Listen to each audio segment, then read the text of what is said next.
So finally বন্ধুরা welcome to my new blog. বর্তমানে আমি আছি Tata IPL fun park 2025 Raiganj. আর অ্যাকচুয়ালি এটা রায়গঞ্জের জন্য সুখবর, কেননা এরকম পার্ক কখনো রায়গঞ্জে আসেনি। আর এটাই প্রথম। জাস্ট আমরা টিকিট এবং ব্যাস কালেক্ট করলাম আর সামনের দিকে এগিয়ে গেলাম, কেননা এখান থেকে আমাদের গিভওয়ে দেওয়া হবে। সো তাড়াহুড়ো করে আমরা মোটামুটি এন্ট্রি গেটটা সিকিউরিটি গার্ড বা সিকিউরিটি জোন প্রবেশ করলাম। তারপর আমাদের যে টিকিটটা বা হাতের ব্যাসটা সেটা পরে নিলাম আর টিকিট কাউন্টারের মোটামুটি একটা ব্যাস দু অর্ধেক করে ওখানে জমা দিলাম। দেখা যাক ভাগ্য আমাদের সাথ দেয় কিনা।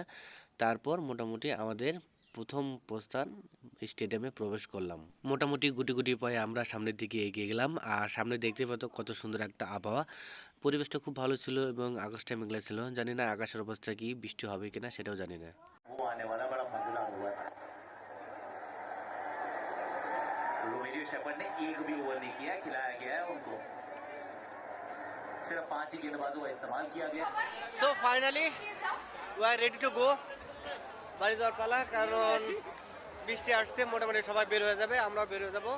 তো দেখা হচ্ছে পরের ভিডিওতে। Tata, bye bye.